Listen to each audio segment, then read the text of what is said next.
ISO 14001:2015 has never been the problem, but the way we pitch it might be. You can have the perfectly structured, fully certified EMS, but if your team doesn't see the value, it's unlikely that it's going to get any of the traction that it deserves. So this week, we're going to unpack ISO 14001:2015. It isn't the problem, how you are pitching it might be. And we're going to be looking at what happens when we stop talking about compliance and environment. We start talking about dollars, value, and results. Welcome to Lead the Standard.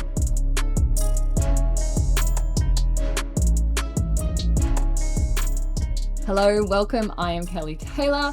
I'm so glad that you are joining Jackie and I for another episode of Lead the Standard today. We're going to be flipping the script a little bit today and about how we talk about environmental management systems. Going to go from the warm and fuzzy to the practically and financially smart, the boring stuff. As always, if you want to explore this topic further, link to the newsletter that inspired today's episode is in the show notes. Jackie, good morning, good afternoon, whatever it is. How are you? Hello, I am here and it is morning. It is morning. It is, yeah. We were doing so well until I couldn't find my script for the screen. I'm going to go off script a little bit before I kind of segue into you. We recently changed kind of the structure here, so I'm no longer reviewing these newsletters before they came out. And I'm sitting there last night reading the newsletter as it came into my inbox, and I had a few aha moments, and not necessarily, oh, I hadn't realized that, but there was a lot of, oh yeah, I know exactly what she's talking about here. So I'm keen to have this discussion today because certainly I think you have been on both sides of the fence of this discussion, whether you realize that or not. So I am going to hand over to you because I think this is a really good one in general, but I love that we're focusing on environment this week. You've told me some stories before about your experiences at Sunwater and your EMS implementation across the business. Why do you think that implementation, particularly in environments that the warm and fuzzy, why do you think so many people are struggling with that today still? Yeah, look, possibly, because this story at Sunwater probably goes back 10 years, but I still think it is something people push back on. And really, I'm going to segue into something more recent. I conducted an audit last week, and it was a discussion about the climate change amendments, and it was probably more so the consultant that was pushing back and saying, blah blah blah, you're going over. He accused me of going over the top of thing with the climate change considerations, which is not the case at all. I just wanted them to consider it. And really, if you just change the language again, and this is where this newsletter and podcast sort of led, if you just change the language and stop saying, oh, climate change considerations, a discussion I had last week at the audit was, so how did you go in a cyclone? Because they were in southeast Queensland. What actions did you take? So I didn't have to talk about climate change, why all of a sudden we had a cyclone in southeast Queensland, northern New South Wales, and what's influencing that change. The facts were that there was a cyclone. It's as simple as that. Yeah. So we were just dealing with the reality of it. And so we had that discussion around, well, what did you do? Okay. And, what they did was very similar to lots of businesses, closed down that Thursday and Friday to keep people safe, essentially. So, I guess it still does happen. And that's interesting considering, one, the climate change amendments that came in last year, and two, the enforced consideration of climate change, particularly in the ISO 14001 amendment, which I think we talked about a couple of podcasts ago. Yeah, a Yeah, few, something few like that. enviro lately, yeah. Yeah, I think this is the last Enviro one for No. this month. I could be wrong. Yeah, one more. It has been known to happen. Oh, Oh, there is one more. Rarely, Okay. but it does. What on earth would I have written that one about? I don't know, but we'll find out next week. So going back to Sunwater, that was an interesting, I suppose, culture, and also team structure, because I was the quality and environmental systems manager, and worked with the OHS systems manager. So we were responsible for the ISO systems. Okay. And as everyone knows, hopefully anyone that's listening, that's more about the system, the framework. Now, at Sunwater, just because purely of the size of the company, and I suppose the risk factor of what they did, we also had an environmental team, and they were the environmental, we'll call them an operations team. That's where the warm, fuzzy, tree hugging, greeny sort of traditional thing that, that they were the passionate, they were the passionate ones. They were the ones that went into that industry because of their passion for the environment. Mm-hmm. So that's where I actually noticed the difference, because I'm, as you know, very systems focused, like talking in bullet points, and it's very factual. I'm not really that warm fuzzy. Not in what you can be, but not in when you have your work hat on, when you have your systems hat on, then you are systems focused. Yes. What does this look like? Okay. So and the efficiencies of it. And when I first came to Sunwater as the quality and environmental systems manager, that's what I was employed to do, look at the structure, improve the systems. And of course, part of that was working with the environmental operations team. And I noticed them getting frustrated, upset, emotional about people not listening to them. Okay. And that's where I started to realize, okay, let's turn this around. Let's stop talking about, the warm, fuzzy stuff.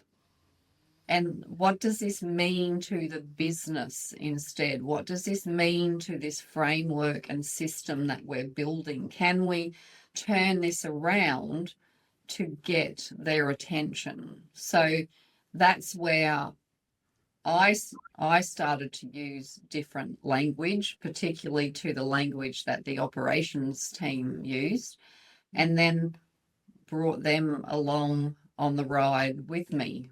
And, it was certainly, a real light bulb moment for all of us to see the difference. And the beauty of it was that the outcome was still the same. The outcome was what we wanted, but we just changed it from that warm fuzzy because, of course, top management, the leaders of the business, they're looking at the consideration of cost. What does it cost the business? What does it save the business? Okay. Is it efficient? Is it productive? So are we spending this money and time for something beneficial at the end for the business? Because, honestly, and this is ISO 14001, you don't implement ISO 14001 and go broke in the process. No. So, it's all within your financial resources. Okay. So it's got to be relevant to your resources that you have on hand. So it doesn't mean it's save the world and go broke. You still have a business to run. Yeah. And Okay. this is what excited me about it, was reading that. I think there is, as we will discuss, there is a huge opportunity here once you start shifting that mindset from warm tree hugging stereotypes to, yeah, financial gain. And the opportunities here are very obvious once you start looking at it this way. So yeah, let's get straight into it. Let's go into the tool that you've created this week. Okay, we will. So the well, it's more of a table that I It is. created this time, isn't it? So It is. I thought it was most relevant to get the message across, and you will probably see it here. Can we do this on screen now somewhere? I really hope Angus cuts this both out But really like up. that's if you're watching, you'll see Kelly and I doing our Wheel of Fortune hands. Okay. Yeah. Voting. So if you're watching, you will see it on screen, but don't stress if you're just listening, because Kelly and I will go through it. But I've got, I think, 7 aspects that I sort of just selected. Okay. And I'm certainly not saying this is all of the aspects that you will ever have, but I'm using these key ones that we might be most familiar with just to get my message across. So I've covered 7 aspects, which I will go through. Then I've got, well, what does this look like when it's managed well? So that's the operational benefit to the business. And then, of course, what's the outcome to the business? So that's that financial gain. So there's those 3 elements. So, it's a completely different way of looking at your aspects. I think, was it Absolutely. last week we were talking about clause 612, environmental Yeah. aspects, and how core it was to the entire system? Well, this is actually a great add-on. I just realized that, Kelly. So, I'm sure you didn't plan it at all. no, I didn't plan it at all. So, expand on last week's podcast on the importance of significant environmental aspects. And why don't you take it further and add the operational benefit when it's managed well, and add the gain to the business from the outcome? Okay, so I'll go through those 7 because I know there's 7 of them. Yes. But Let's. I think what you'll find as you and I, Kelly, go through this, there's probably a common operational benefit and financial gain. Like we'll be reinforcing it all the way through. Okay, so the first environmental aspect I called it the from aspect to advantage table, is water usage. Okay, so I said I sort of picked common aspects. So when water usage is managed well, the operational benefit is efficient equipment and process control, and the business outcome is lower bills and reduced spend on resources. So just to explain that a little bit more, because if we're managing and monitoring water usage, we're identifying excess water use, potentially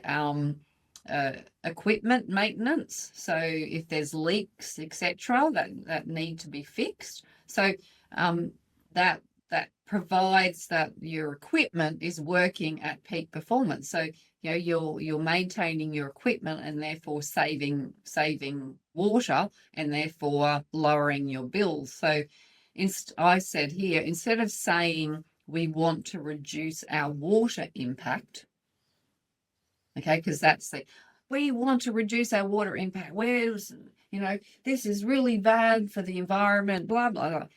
We're looking at ways to cut our water bills and improve efficiency. Oh, okay. That sounds good. So, it shifts that conversation from that sort of environmental goal to something the business actually wants to consider, and that's a cost reduction. Yeah. And we're not dismissing the environmental impact, but by saying we're looking at ways to cut our water bills and improve our efficiency, we're getting the same outcome. This is Yeah. what excited me. Yeah, those really simple, like as I was reading through the newsletter, I thought, yeah, this is really obvious. And there's a few different ways that this can be applied. But this is very much another good example of I'm really passionate about something and I need to share my passion and I need to get this out there. And you're so focused on your cause and purpose that Mm. sometimes that person walking around with the red tape is the enemy. And you've got to really kind of soften them to it. And I think the added challenge, particularly in this space, is there are still so many climate skeptics out there. So that makes this all the more challenging. So when you do flip it to the dollars, in that sentence, all Mm. you did was change, well, you actually removed one word and added three more. Yeah. The typical, as I said, we're looking at ways to cut our water usage. What do you do? As soon as you turn usage into bills and improved efficiency, Mm. the business person goes, "Oh, okay, yeah, exactly." I'm just Yep. repeating what you said, but it is becomes tangible. Yeah, And, that's actually, and yeah, a good way of putting it. Yeah. yeah, it's no longer a vision, and you can actually, Mm. there's some Mm. evidence there for those systems business people. And I've already got myself a little highlight. I've parked that till the end of this. I've had a few aha moments in this. They're Okay. ready in my rack today. So Okay. yeah, Okay. Now that's good. Okay. So that's the first one, water usage. yeah, The next aspect I picked in that table was energy consumption. mm, Okay. So again, another common aspect for any business. So, obviously some more than others. So when managed well, this energy consumption aspect, the operational benefit, remember that was the second column in my table, is about running energy efficient systems and smarter usage generally. And of course, the outcome and the financial gain is reduced electricity costs. And of course, because you're running energy efficient systems, it's improved performance as well. So to flip the statement around on this one, instead of saying we're aiming to be more energy conscious, say we're reducing energy waste to save on running costs. Ding, mm, ding, ding, ding, ding, dollar signs. It's the yeah, same thing. We're reducing energy waste. We don't want energy waste, do we? no, no. And again, I think ding, ding, ding, ding, ding. Um, one of these is a community message. One of these is a business message. So you want to share things with the community about we're a very energy conscious company. That gets people warm and fuzzy. But again, couple of words difference, the board get very happy suddenly, or the managers, the Yeah, stakeholders, the and share. you've got them on that journey with you. Yeah. And this one's interesting because I feel looking down the list, I think most of them will result in savings and all of those sorts of things. Here in the energy space, I think to do this effectively, there will probably be a cost output initially, but Mm-hmm. changing of light bulbs, for example, upgrading Yep. of air conditioning systems, reconsidering different types of technology and how we use those. So this one here, I think, is probably going to be the most challenging to get across the board. But when you do start, again, pushing that future cost savings and that cost benefit, again, everyone will be on your side. Yeah. Yeah, absolutely. That's actually a really good point, Kelly. Like, you put Try. solar on, yeah. And, they say, oh, it'll take you 5 years to get your money back. So you have that initial upfront So yeah, investment. And now they're talking about batteries as well. mm, So that will be the same. That's if, depending on the outcome of the next election, I guess, if that goes through. But it's a similar thing. So you'll have that initial outlay, but for a long-term benefit. And as we all know, the nature of us as humans, it's that setting those long-term goals is you can't you can't see into the future. mm, yeah. So if it's that further down the track, then we're not getting that traction initially. So that's another good point. We've got to pull it back and try to demonstrate the immediate benefits, I guess, which might come back to that operational benefit. Mm. Yeah, as I said, there's quite a few different options here in energy. As I said, you've got different technologies, different solutions. Energy here is an advantage. I suppose a couple of the others are the same, but you've got options for providers looking around and shopping Mm. around in those sorts of spaces.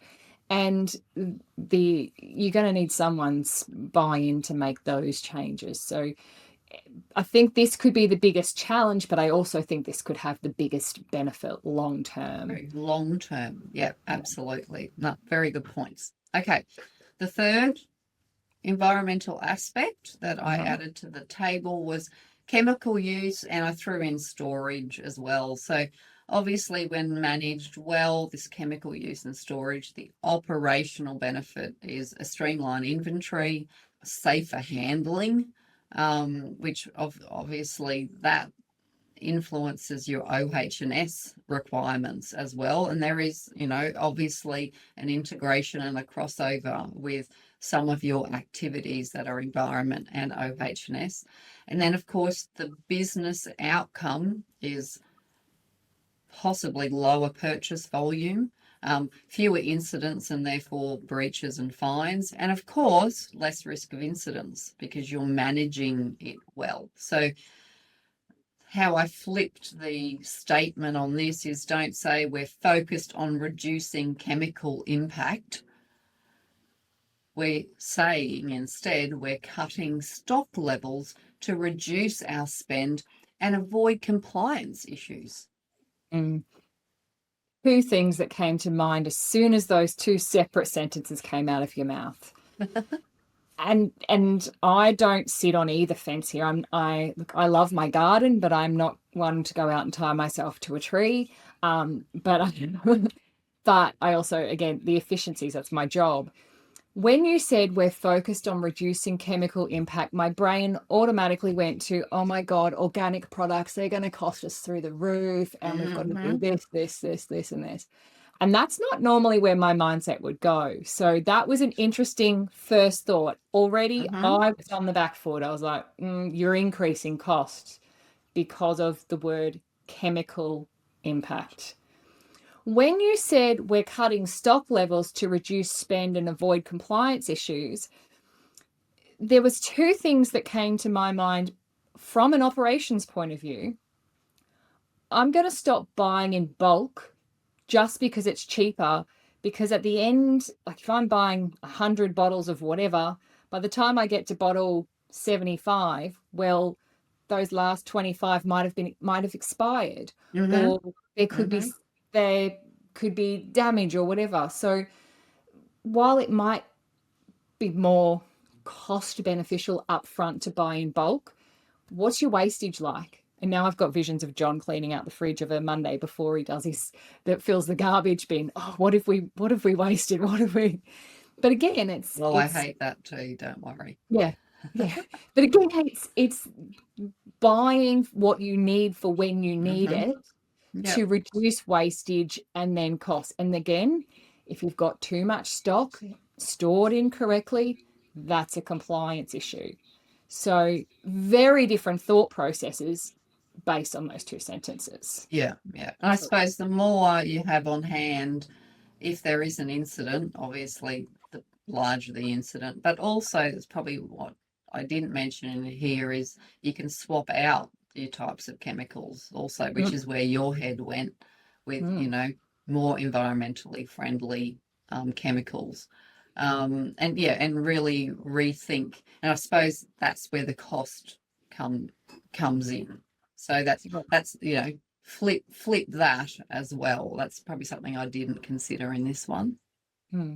But again, it's the way you say it. Different people hear things differently. Yeah. So yeah, I was quite surprised by those thought processes myself. Neither of those were what I was expecting from that. Okay. Well, I'll be interested to hear what your thought process is on the fourth one then. Mm. Okay. The fourth one, the fourth aspect I picked was waste generation. So when waste generation is managed well, your operational benefit is that you get better waste segregation, and you have a tendency not to overproduce, which is sort of what you mentioned before about John cleaning out the fridge. You don't over purchase, Mm. okay, because that's waste, which actually goes into quality, funny enough. And Yeah. financially, that business outcome means lower disposal costs. So you have less stuff to throw out. And then, of course, you've got your recycling. So you might have potential rebates from recycling as well. So with the flip on the statement on this one, I said, don't just say we're improving our waste practices. That's even a little bit practical. Say instead, we're cutting our disposal costs and we're making smarter decisions with how we manage our waste. Sorry, I got very distracted by the fact that it took you 4 points in to mention quality when you've mentioned OH&S multiple times. So well done for leaving it this long. Well, waste plays beautifully into quality. Yeah, but this is an interesting one. So again, um, straight away with that first sentence, I remember when I was working for a property developer, and as you can imagine, there's quite a lot of waste there. And one of the things that they put to us all was we are improving our waste practices. And they Mhm. brought into the head office and head office only new cardboard 3-phase bins, bottles, papers, plastics, and then you had your old bin. That was their improvement of waste practices. That was what that team had decided. And again, not my job at that time to be thinking of this, but I was like, we've got 9, 10 property development projects going on out there with big trucks knocking over trees, leaving crap, pardon my language, everywhere. And this is your solution? I was I was very confused One because there was, bite of the elephant at a time. but that elephant stopped getting bitten for quite some time. But it was an interesting way to kind of put it to the teams. There was so many other opportunities, and this was kind of just thrust on us. And it did make us feel very much like we were being greenwashed, and this was Mhm, just that token, this is our little bit for the mhm. environment, rather than actually taking it seriously, which is interesting given the people that implemented that were very passionate about quality, safety, and environment as well. Mm, Uh, but it mm. did feel it just automatically put everybody else like, we're not taking this seriously. But again, like Yeah. there were there were so many other things that we could have been doing. We could have been, I don't know, not buying tons and tons of paper for the sake of it.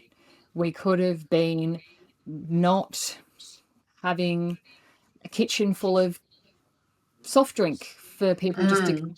through and just throw the things. Like there's so many different things that were contributing to the waste that we now had to put into these bins that we probably could have stopped You know, the instead. best way for them to have figured out what they should be focusing on is to have identified their significant environmental aspects.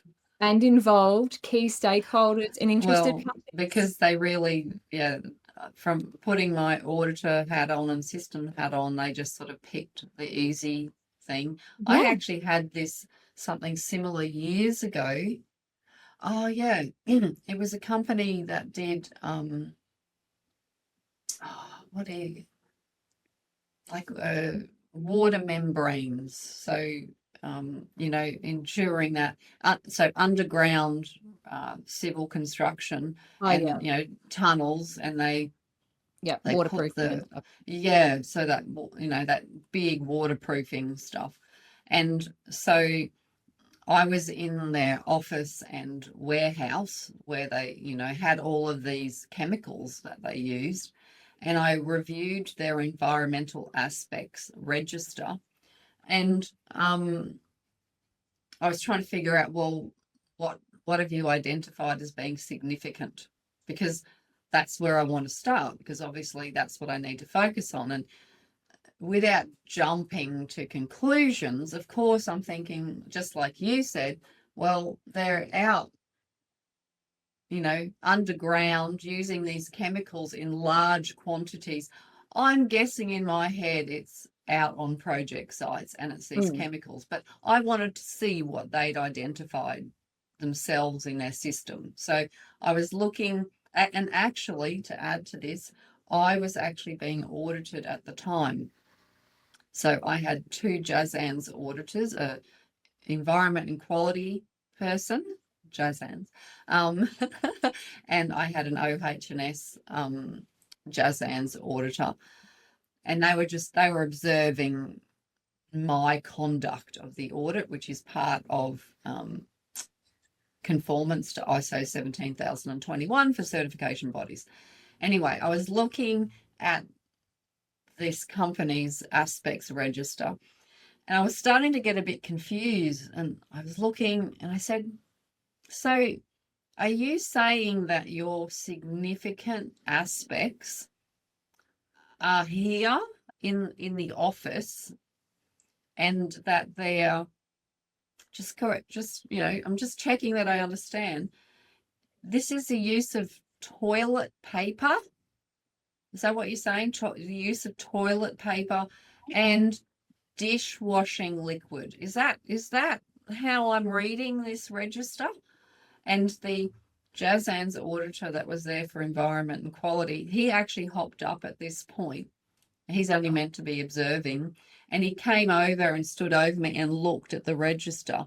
And he said, that's absolutely ridiculous. And then he went back and sat down again, because they were just greenwashing. They're blowing smoke up, you know what? Yeah. Yeah, anybody that watching this, I don't know, my face as you were saying that, I was like, but it doesn't make so they were sense. blowing, yeah, I know. And then further in the aspects register was their projects, but that actually had a lower risk rating than the use of toilet paper. I think there was 4 people in the office, but I don't know what was going on with toilet paper there. But Look, they must have loved a good curry. That's all I can think. Very well so hydrated and lovers of curry. yeah, so that sort of, your story made me, reminded me of that scenario, because it's exactly what you were talking about. They were just, it was just, smoke and mirrors for them. We can see this is therefore what we focus on. Yeah. As we were talking, so I just want to go off on a slightly different tangent. Anyone who's been following along for the last however long is aware that we're currently in a rental while our house gets fixed from the tornado that don't hit Australia. And we met out on site last week with our builder and our project manager, who they work for the insurance company. And this is actually something, as you were talking through your civil on site, that our builder brought up. He said, look, the scope of works that you've signed off says that we can do this. So it's ripping up all of your floors, chucking them out, replacing them. But to do that, that actually means that we need to take everything down. So we've got to take your roof off. We've got to take your frames off. Essentially, we're just demolishing your house. That's what the insurance company has said to do. We're a little bit more environmentally conscious than that. And I didn't even click to what he was saying at the time, but he was thinking about smarter solutions to make sure that we still got the best possible outcome in the repairs and rectification of our home, saving a significant amount of money and dramatically cutting waste. So all the waste that will come from our home now is the things that they've had to remove. So walls that they've had to remove, and a little bit of, there'll be some timber offcuts, I guess. So anything that was damaged is going. They've considered, well, we actually don't need to throw out all of this other stuff that the insurance company has told us we can throw out just for the sake of throwing it out. Mm-hmm. It's not cost effective, it's not environmentally friendly, and it's not efficient.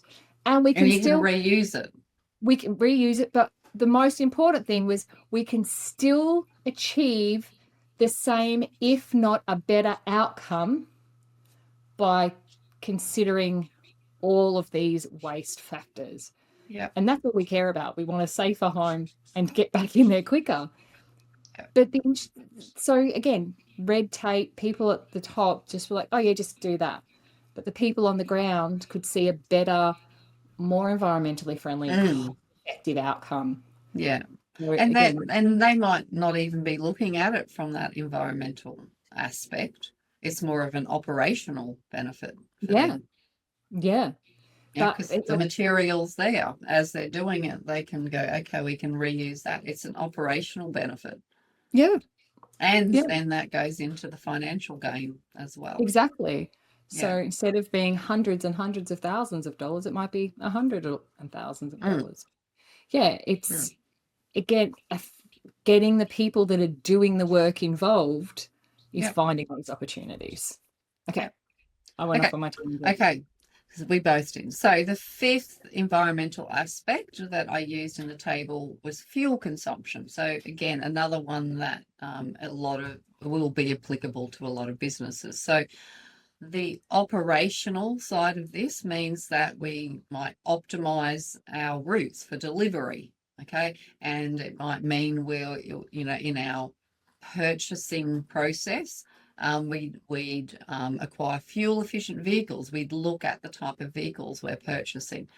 And then the business outcome, so that financial gain, is obviously lower fuel spend. And then an influencer is that reduced maintenance costs. So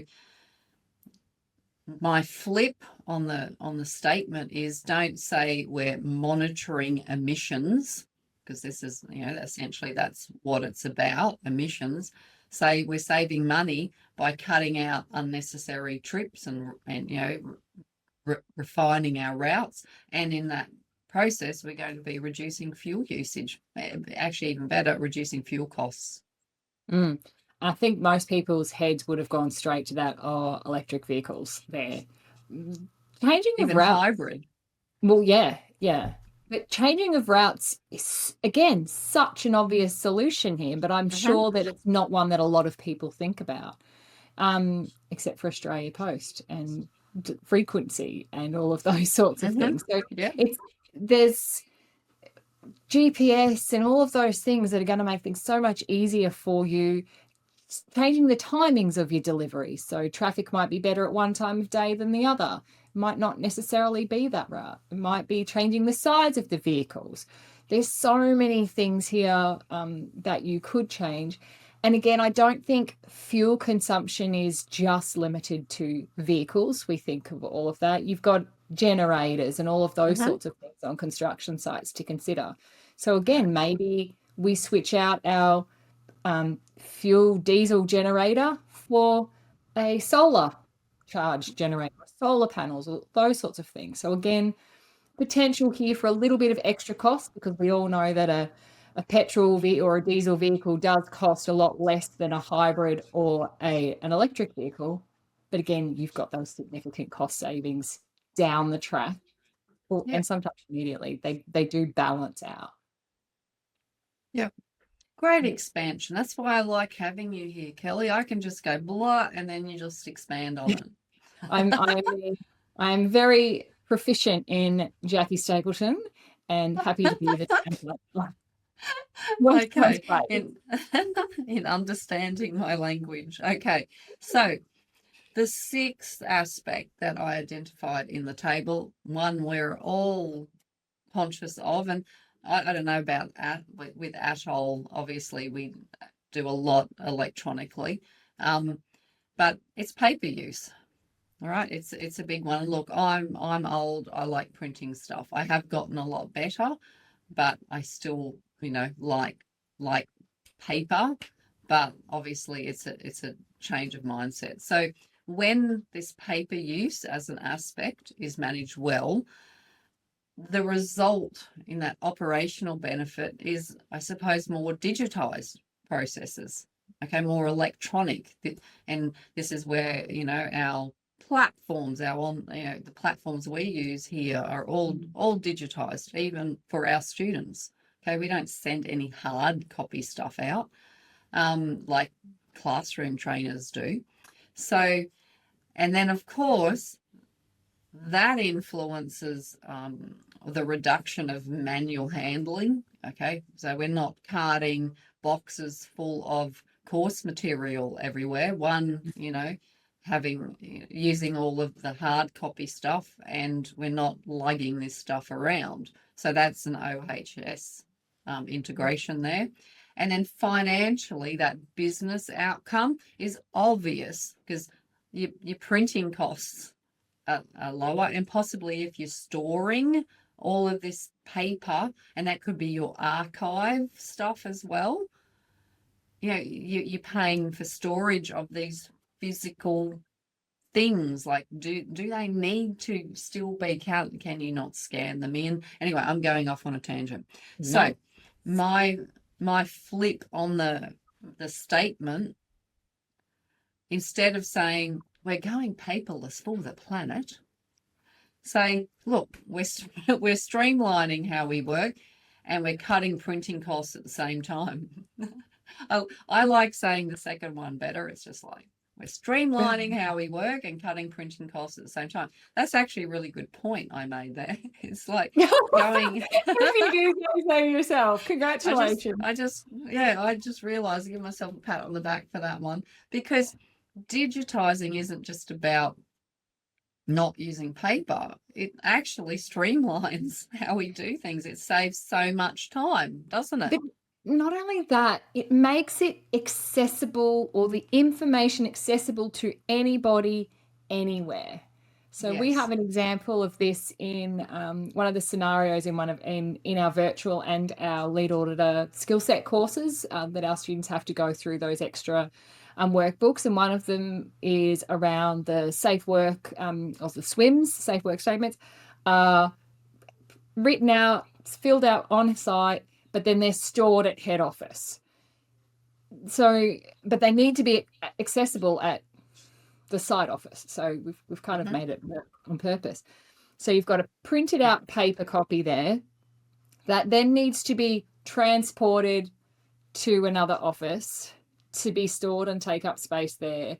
But it actually needs to be accessed by the people at this office. So you've got fuel going backwards and forwards for this one piece of paper. Whereas if it was scanned or done on a tablet and form that way, as long as it's accessible. Exactly, it's so much more accessible in a digital format. Again, someone who's just moved, that was one of the biggest challenges for me, was the significantly ridiculous amount of paper, bills, invoices, everything, because I'm scared the tax man's going to come and get me, and I've got 7 years worth of stuff. Well, now we don't. I've now scanned all of that and it's all ready to go. And like, I don't have these boxes of stuff, as you said. If it's digitized, if there's an incident, so if there's a flood or a fire, you've got a copy. True. Yeah. That's another operational benefit and a financial gain, essentially. Time.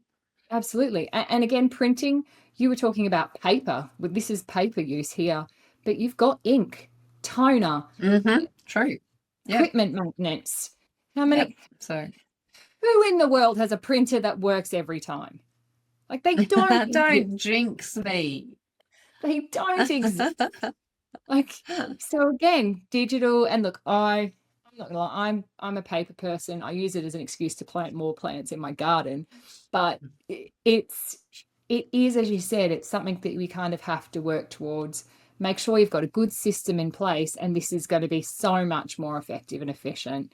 You can keep those things, they're more accessible for a longer period of time to the people that need them. So again, that significance and relevance that we talked about last week. Yeah.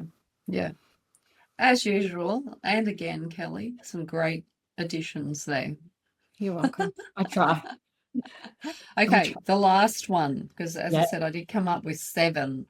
So this might be a little bit of a crossover, but we'll see. So the 7th aspect that I picked for that aspect to advantage table was air emissions. So again, when this is managed well, the first point is the operational benefit.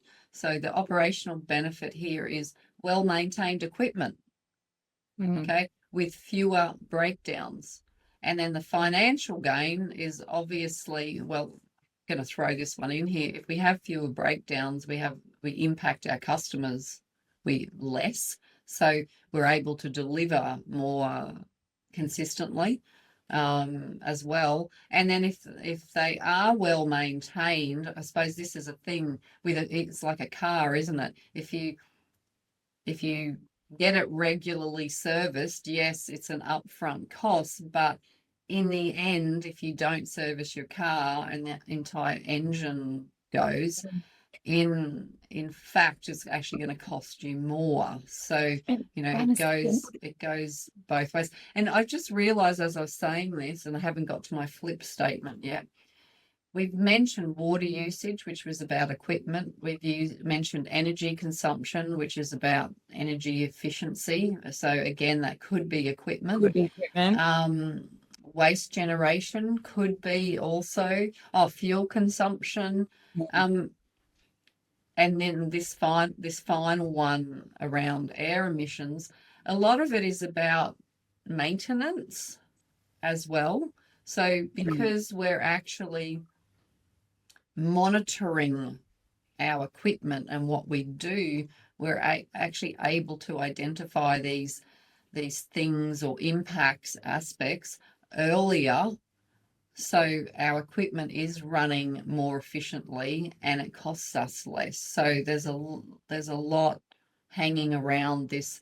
Just look after stuff, monitor, Mm. and maintain. There's the 2 M's: monitor and maintain. Yeah. Okay, that in itself leads into efficiencies. So sorry, I sort of got off track there, but my final flipped statement is, don't just say, we're lowering emissions so we all feel good. It's, we're avoiding penalties and we're keeping, I like this one better, we're keeping our equipment running efficiently. Yeah. Like, who doesn't want to do that? I'm glad you did go off on a tangent then, because this is one that I was struggling to kind of see how and where this would come into the bigger picture. So we all know that when we drive past a factory or a car that's not maintained, you can smell it and it's yuck Yes. and it's Mm-hmm. uncomfortable, or you can see the smog and it's gross. But that was something that I was struggling to put into a dollars context, because in my mind, not working in that space, it was hard to see, well, okay, well, that's just a byproduct, or that is just some sort of waste, Mm-hmm. rather, and it just, pollution is what it is. We've got all of these other things that impact it. I was struggling to see it as a standalone. But then as you did go off on your tangent and break it down into that maintenance of equipment and all of those sorts of things, I think everything that we've talked about to this point does lead into that air emissions. If you're looking at your Mm. fuel consumption, your waste generation, all of that, Mm-hmm. your air emissions are naturally going to kind of start to improve. And as you said, that's where those, it is more about those penalties and fines there than any other significant benefit or financial benefit that was easily identifiable to those of us not Yeah. working in space. Yeah, yeah, and also the efficiency of the equipment. And, Mm. as I was going through that from the newsletter this week, that's when I realized, oh, actually, yeah, if we have efficient equipment, we're producing consistently and we're not impacting, our customers that are waiting for our product. Our downtime is reduced. Mm. And I think maybe that's where the difference is. We've talked today about fuel in the context of emissions at that level rather than just consumption. And this is Mm, kind of that balance or ties the two of those together. Your yeah, fuel consumption and the emissions from that to lead into yeah, this. So thank you for yeah. breaking that down. It's all right. I have light bulb moments occasionally. Actually, well, I've had one, and before you close off, I wanted to propose something to your Oh table. God, you're scaring me now. I actually think there's a third column that you've missed there that I think would really make the HR team quite happy. A Or more so HR, Kelly. sorry, the PR team is probably more relevant there. And I think Okay. that that's the community sentiment, because a lot of businesses, especially where there is an environmental impact at some level, people get a little bit off whatever. Yeah, they're immediately put off if someone's logging, someone's chopping down trees to build a development, somebody's building a new factory. The community is automatically put offside. And yes, we can talk about the fluffy stuff in that first statement that you've put, but everything we've talked about has a community benefit tied to that, that when you flip this language can to the community also be tangible. So I think every single one of these, so you've got water usage, we're reducing our water bills, reducing our resources, which means that there's more for you as a community and you're not impacted by that. Not just we're reducing water, we can give you a tangible outcome about how our actions are impacting you. Energy consumption, same thing. Chemical storage, we're now doing reducing our volume. We're going to have fewer fines, lower incidents. The risk to you as a community is reduced. So I think every single one of these can have a community benefit and improve your community sentiment, which then improves trust, brand relationships, and can potentially increase your client and consumer base. So that was Mm. one thing that I was picking up as you were talking through them. The And tangibility. it might depend on what your business is and your activities, products and services, just to quote the three things, because that's Mm, very common in construction, yeah, that community, you know, side of things. Because obviously, if you're you've got trucks coming and going, you're moving dirt around, and there's dust and there's noise. Like there's other aspects that aren't in that table. yeah, There's definitely a community impact. So you would identify that in clause 4.2, understanding the needs and expectations of interested parties. So if those aspects do impact the community, then you'd need to determine, okay, what are their needs and expectations? And that's where you'd include that community sentiment. And going mm, back to what you were talking about with consultation, you'd also consult with the community. So there's absolutely. definitely aspects that Mm. um, do impact the environment. Actually, I take Spike for a walk every morning. That's not my husband, that's my dog. Um, and it's around on the next street over. It says it's pool construction, but they've already got a pool, so I'm guessing they're doing something around the pool by the looks of it. I can't see. My husband does peek over the fence because it's early in the morning, but I'm noticing that they are leaving a mess on the road. Oh, Yeah. So this morning there was wet gyprock. So they've just left it, and because we've had a lot of rain, and the other day it was almost like uh, uh, plaster, like yeah, yeah, spack filler. I'm going to call it. It was, and that was, they haven't taken into consideration the mess that they're leaving on the road, and therefore it's other cars driving through it, it's people walking through driving. it. Yeah, Yeah. so they haven't considered the community Mm. impact in the work that they're doing. Yeah. So, it even on that small scale, it Mm. is very important. Mm. Agreed. Sorry. Where I was heading with that was more, we were talking before about greenwashing. So again, we're planning for our builder. For every house we build, we're planting a tree. Whoopie whoopie do. They probably never planted a tree given how badly they build houses. But again, giving the community tangibility builds that trust so they Yeah. can actually see what you're doing. And therefore that's there. So it's less around what I was talking about before, those the interested parties and that side of things. But again, making sure for the community that they believe what you're doing and they can see it rather than you just, as we said, greenwashing and smoke and mirrors and all of those sorts of things. Yeah. Before I do hand over, there was one other thing that I've realized as we were talking this through. Everything we've discussed today isn't just about a business. You can apply it in your home, especially Absolutely. given the current cost of living challenges so many people are facing. This is completely transferable into the home. Absolutely. Yeah. You're So on a roll today, Kelly. I know it's making up for last week when I couldn't talk. So No, you're absolutely right. Yeah, water usage, energy consumption, chemical use and storage, waste generation, fuel consumption, paper use, air emissions. Absolutely. yeah, this makes it really simple. We're all wanting to do something for the environment, but it's just too hard. What can I do? Oh, just this. Yep. Just do this. Yep. No, Easy. that's a very good point. Well Yep. done, Jackie. Thinking of Okay. everybody today. Good job. Solutions focused. I'm going to hand over Yes, to I do like that term actually.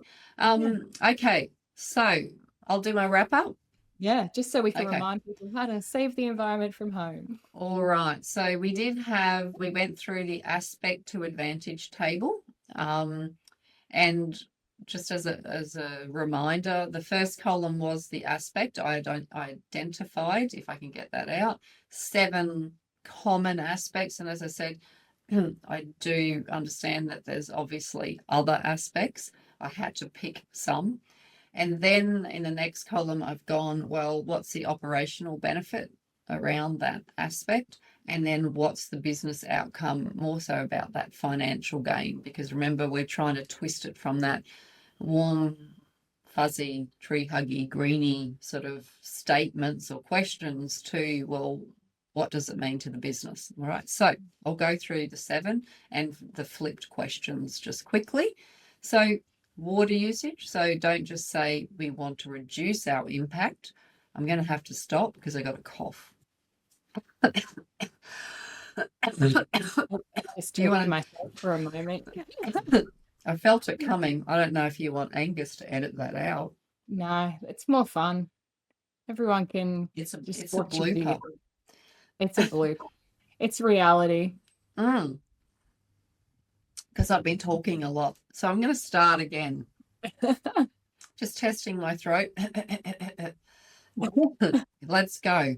So the first aspect, as I said, was water usage. Don't just say we want to reduce our water impact. Say we're looking at ways to cut our water bills and improve efficiency. Then the second one was energy consumption. So instead of we're aiming to be more energy conscious, try we're reducing energy waste to save on running costs. I like how I can say these differently. Chemical use and storage, skip the environmental impact talk and say we're cutting chemical stock to lower costs and reduce our compliance risk. Waste generation, rather than we're improving our waste practices, say we're slashing disposal costs and getting smarter with recycling. I can just see you laughing. Okay. Then we've got fuel consumption. Drop the we're tracking emissions line. Go with we're saving money by reducing unnecessary trips and fuel use. Paper use. Don't say we're going, I'm going to say this again, paper use. Don't say we're going paperless for the planet. Say we're cutting printing costs and we're streamlining how we work. And then finally, air emissions. So avoid we're focused on lowering emissions. Try, we're avoiding fines and we're reducing our maintenance costs by keeping equipment running really well and efficient and clean. Okay. So, as always, before I hand it back to Kelly to close off, I want to close off with anyone can follow the standard. Why don't you be the one to lead the standard?